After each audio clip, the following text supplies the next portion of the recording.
Hello, math students. Welcome back to our module called Integer Exponents and Scientific Notation. This is lesson 4, and it is called Scientific Notation and Standard Notation.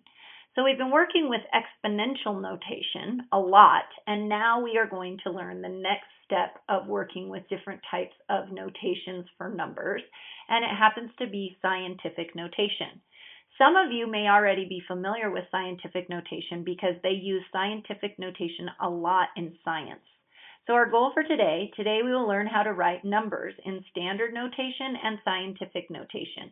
You need to be able to tell me the difference of what standard notation is and what scientific notation is. The question that I want you to think about during this lesson is, what must be present for a number to be written in scientific notation? There's some very, very specific requirements in order for it to actually be scientific notation, and we're going to go over that. All right, so things to know. What is the closest power of 10 to the following numbers? So when you're talking about what is the closest power of 10, we're going to really stress the importance of understanding our place value chart, okay? And so if we say this over here is our decimal right there, right? And then this right here is the ones place. This right here is the tens place, right? So we have ones place, tens place, hundredths place, right? Thousandths place, okay? 10,000s place, right?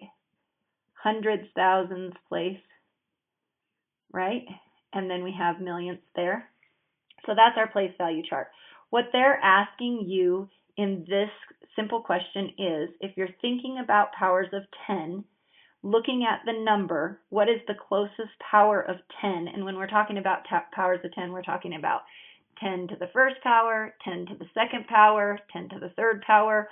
Well, 10 to the first power means that you have any numbers that are in 1 to 10, right? 10 to the second power means that you would have 10, like any numbers up to the hundreds, and so on. So all of these right here are actually powers of 10, okay?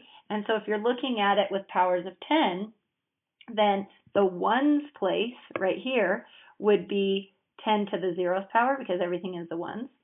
10 to the first power means that it has to have a tens amount in it, right? Hundredths power means that it has to be to the second because that's 10 times 10, which makes 100. So as you can see, this would be the 0th power, 1 power, 2 power, 3 power, 4 power, 5 power, and if we went to a million, it would be to the 6th power, right? So that's what they're talking about with the powers of 10. So if you're looking at the number 17, the power of 10 that this one would sit in is 10 to the first power, right? Okay, so then if you're looking at 120, which 10th or power of 10 would this one sit in? And if you said 10 to the second power, you're right, because that would be the hundredths. What would this one be closest to? Be very careful, because this one is in the 10 to the second power. It's in the hundreds category, but the question says, what is the closest power that it's closest to? So even though it's not in the thousandths, I would say 999 is closer to the thousandths column than it is to the hundredths column. So I would say that we could get away with saying that this would be 10 to the third power. If this is 10 thousandths, right? So then we would have to say, okay, this is ones, tens, hundreds, thousands, 10,000s. Then we could say that 10 to the fourth power would work for this one. And then again, be careful on this, right? Is 89,000 closer to the 10,000, or is 89,000 closer to the 100,000? And I would have to say it's closer to the 100,000th, okay? So you're just looking for the approximate closeness of what these numbers would fit into if you're putting them on the place value chart, okay? So that's what that means. All right, so now the next thing we have to look at is it more precise to say that you have 10 to the second power dollars or $92? Precise is your key word right there. Is it more precise to say that you have 10 to the second power dollars or $92? Well, I can answer that question right now because I have never been anywhere where we're talking about money where someone will walk around and say, oh, I have 10 to the second power dollars. I've never heard that in my life. I have, however, heard that someone would say, oh, I have $92. Well, 10 to the second power dollars is actually $100 because you know that 10 to the second power equals 100. So this is really saying, oh, I have $100. You've heard people say, I have $100. You have never heard anyone walk around saying, oh, I have 10 to the second power dollars. It sounds weird. It's not how we talk. And so what we're talking about is precision. Precision means what gives the person that you're trying to communicate to the most exact or precise answer. So is it more precise to say 10 to the second power dollars, or is it more precise to say $92? I'm going to have to say that $92 is more precise. Okay? So there is a time to approximate and time to be exact. In this scenario up here, we're going to choose to be exact. However, sometimes being exact is not the most important thing because when you're dealing with numbers that are super huge, a little tiny difference between 1 or 2 is not going to make a difference if you're talking about super huge numbers. So that's when we would choose to go with an approximate. So when we're talking about the debt and you hear people say, oh, our national debt for the United States of America is $7 trillion, that's an approximate because we don't know if it's exactly 7 trillion. But if I tell you that my electric bill is $92, that's exact because $92 is very recognizable. So I'm trying to get you to understand that there is a time in our world when we talk about numbers in the approximate form, and then we talk about numbers in the exact form. And it's really important to be aware of those two different types. So standard form requires you to write numbers exactly how you see them. So standard form, believe it or not, is the number system that we use all the time. We as people who live on this planet, we function in standard notation. An example of this is if I say 224, which happens to be the word form, in my brain when I read 224, this is what my brain is picturing. Well, that is called standard form. 224 written out is word form. 224 in the numerical writing is called standard form. Okay? Well, there's another form that we use, and typically we don't use them when they're smaller, manageable numbers, but the other form that we use is called scientific notation. Scientific notation is a way to write very large numbers and very small numbers. Now, is it possible to write 224, which is a very manageable standard form number? Is it possible to write it in scientific notation? You betcha, and I'm going to show you how right now. So 224 is how we would write it in standard form. 224, if we go back up to our chart, actually sits where we have a power of 2 because that's the hundreds column, right? So the way that you would write it in scientific notation is you would say, this is 224. So what we do is we take a leading digit. A leading digit is very, very important, and we'll talk about what the leading digit is. But basically, you're saying that that leading digit has to be multiplied by 10 to the second power to get the correct location of the numbers. So 224 turned into scientific notation is 2 2400ths times 10 to the second power. That's how you would write it in scientific notation, which this seems kind of a lot for just that simple number.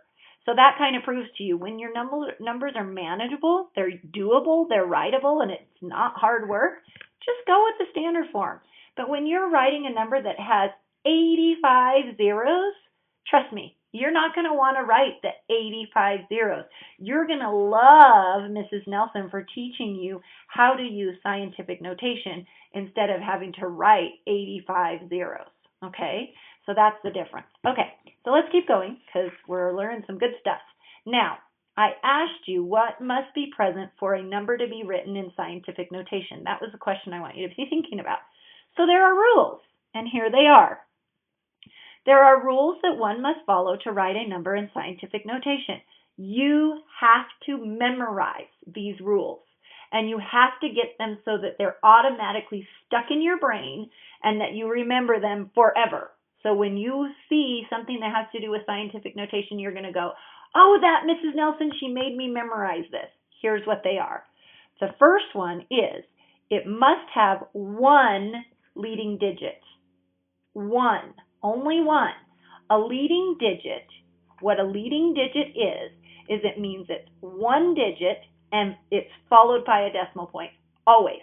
Okay? That's how you would recognize that it is scientific notation, is you have the leading digit and immediately after the leading digit there's a decimal point. Okay?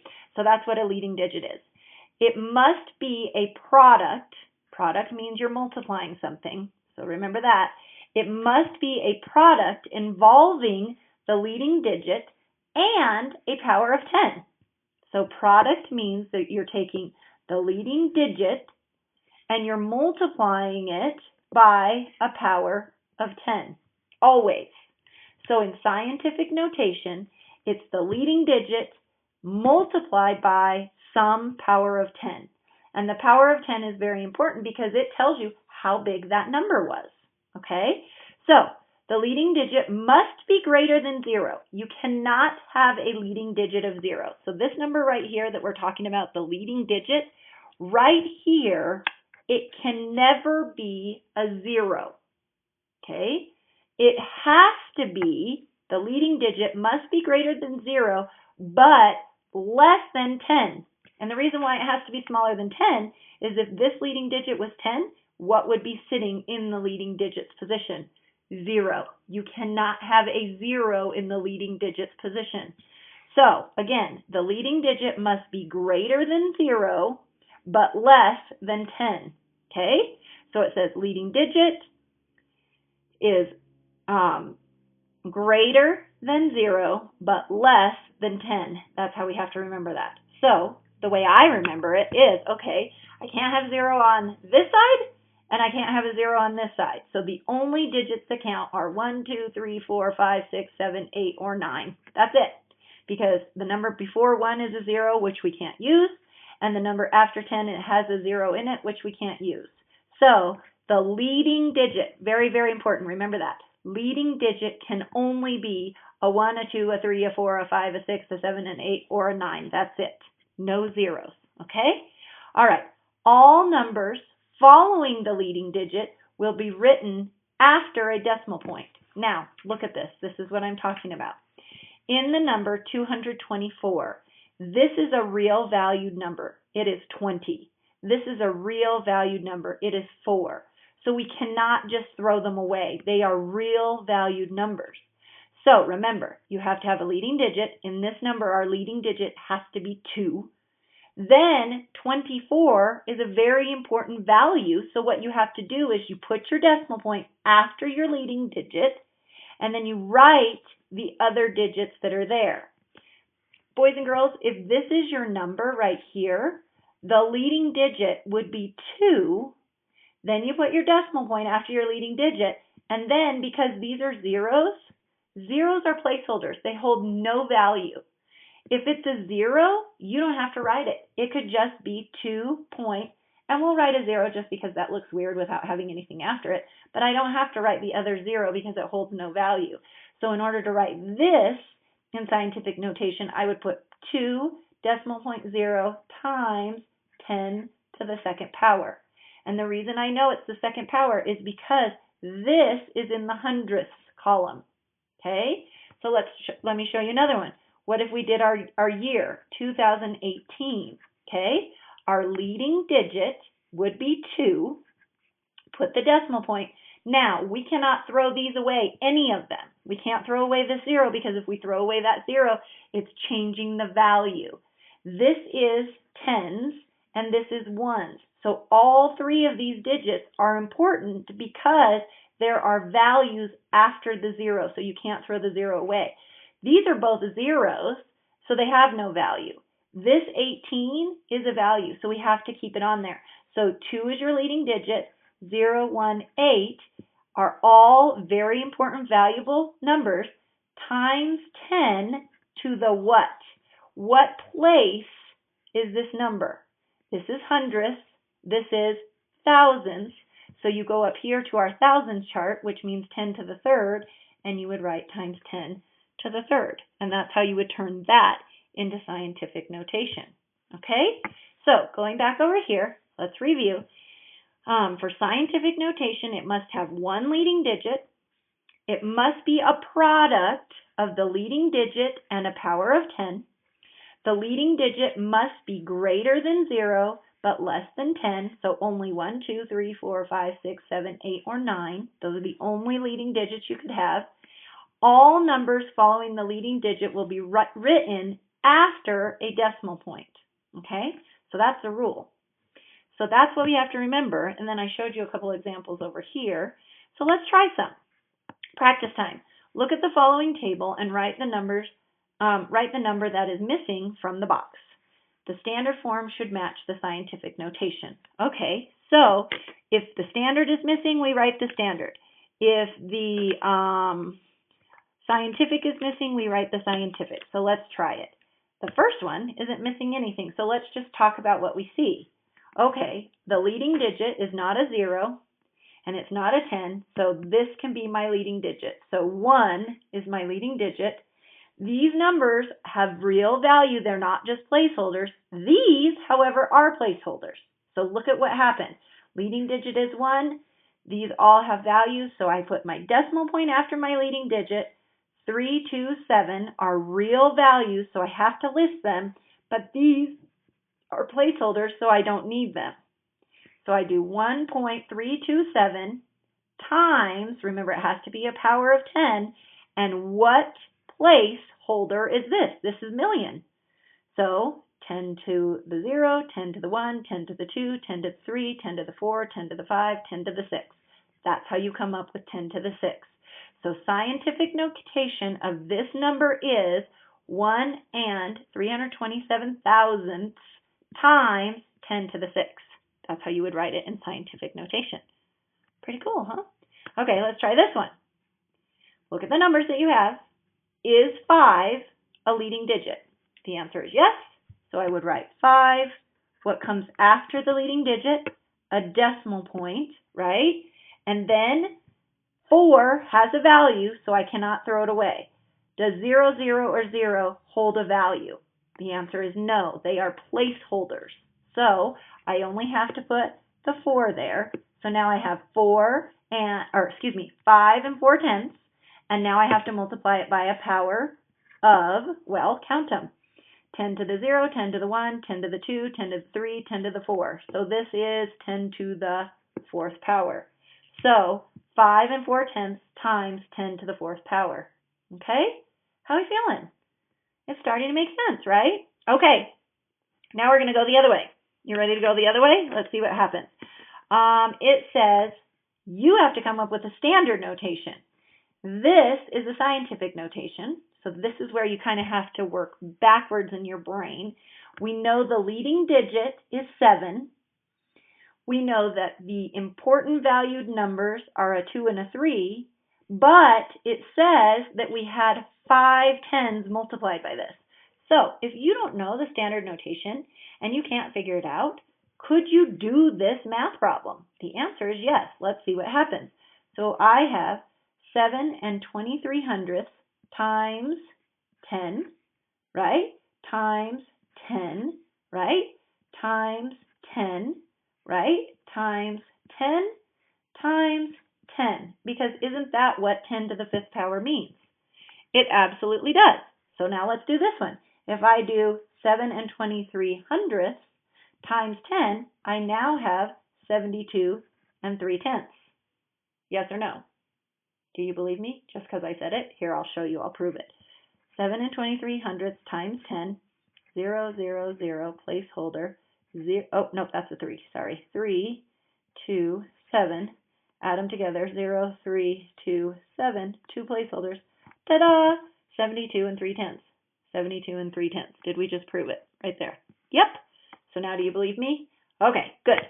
So now let's combine this 10 and this guy, and we would get 723, right? Do you believe me? 72 and 3/10 times 10.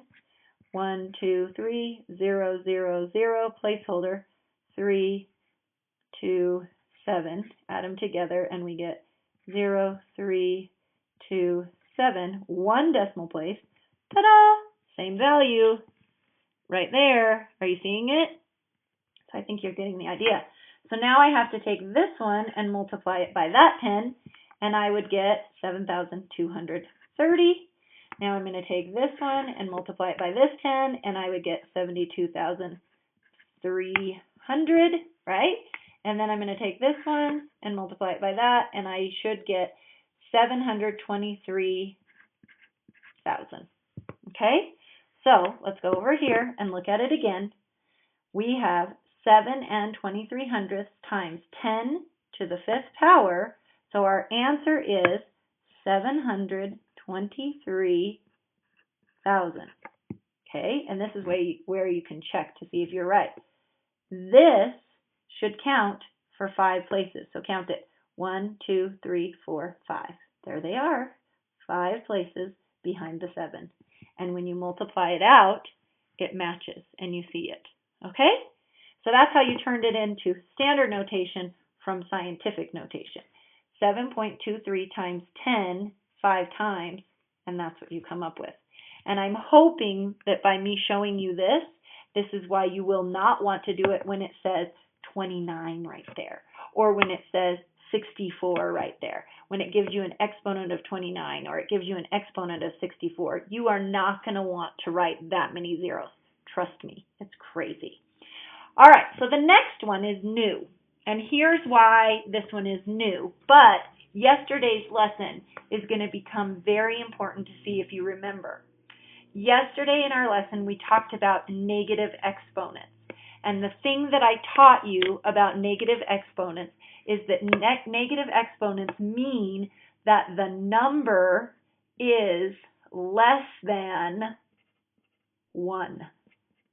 So anytime you see an exponent in a scientific notation that is negative, your number is going to be smaller than 1. Did you hear what I just said? Your number in standard form is going to be smaller than 1. So again, you're gonna go about this by thinking, here is my leading digit, here is my decimal point, here are my numbers that have value, and then I had to have numbers somewhere that make up the negative 10 to the 5th. So if you also remember what this means, this actually says 7.64 or 7 and 64/100 times, remember, the base is the denominator, the numerator is 1 because the reciprocal of 10 is always 1/10, but we're doing it 5 times because the exponent says a -5, okay? So we could do this the same way. If you take these two and combine them, you're actually taking 7 and 64/100 and dividing it by 10, and you would come up with 0.764, right? And then if I divided it by 10 again, then I would come up with 0.0764. And then I divide it by 10 again, and I would get 0.00764, right? Then I have to divide by 10 again, and I would get 0.00764, right? Do you see the pattern? And then the last time, I would get 0.0000764. And that is what this is, because look at it. We have 0.1234, 0.1234, 764. So this is the expanded form of this one right here. And we're remembering, because the exponent is negative, our answer in standard form has to be less than 1, which it is. It's smaller than 1. Okay? Now you know how to work with both positive scientific notation and negative scientific notation. Positive scientific notation means the number is huge. Negative scientific notation means the number is tiny. Okay? So now I'm giving you the standard notation. I want you to turn it into scientific notation, which we haven't done yet, and I'm going to show you how to do that. Very simple. All right, so remember what we did over here where we were multiplying by a tenth and the number became very small. This number is very small. It is less than 1. So already your brain should be thinking, I have to have a negative exponent. So over here, I'm going to write 10 to the negative something. Okay? And then I know that 0 can never be a leading digit. So I have to go all the way over here to the first non-zero number, which happens to be a 9. So 9 is my leading digit. 4, 3, and 1 are all value-holding numbers, so I have to write 4, 3, 1 because they all hold a value, times 10 to the negative what? Well, let's try something and see what happens. Right here, we multiplied our leading digit and values times 10 to the negative fifth, which that means 1, 2, 3, 4, 5. And if you look at it, my leading digit was here. So if we count them, we went 1, 2, 3, 4, 5, and the decimal point was to the left of that. So I think we can figure out what our exponent is by doing the same thing. So here would be my leading digit, and let's count how many places we have to go to get where the decimal point is. Are you ready? Here we go. So the leading digit, looking right here, is right here. So count. 1, here, I'll point to it. 1, 2, 3, 4, 5, 6, 7, 8, 9. So how many did we have to go? To the 9th, right? So, and it's negative because this is a tiny number. So how you change this tiny number that's less than 1, so that's telling me I know my exponent is negative, 9 and 431 thousandths times 10 to the negative 9th. And that's how you find that itty-bitty number. Okay? Sound okay? I know it's a lot to take in, but I think you can do it. I believe in you. All right, so I'm going to make you do this last one because I'm a big meanie. I want you to do it by yourself. Okay? If you get lost or if you get confused, look at our examples up above. You already know because this is a negative exponent, it's going to be a teeny tiny number. So keep that in mind. All 4 of these digits count because none of them are zeros. Keep that in mind. Look at what we did here. Look at what we did here. If that helps you, you need to come up with this number in standard notation. Okay? I'll give you a huge hint. It's going to be a tiny number because this is a negative exponent. All right? Okay, so let's go back to our goal. Whew, that's a long video, but it's worth it. Our goal for today. Today we will learn how to write numbers in standard notation, which is what you see all the time, and scientific notation, which is what you use for really big numbers and really small numbers. Question: what must be present for a number to be written in scientific notation? Let's go. 3 things. Leading digit. The leading digits have to be digits 1, 2, 3, 4, 5, 6, 7, 8, or 9. That's the second thing. And the third thing is it has to be multiplied by a power of 10. Okay? All right, kiddos, that's all I have for you. Thanks for being good listeners and bearing with me. Talk to you soon. Bye.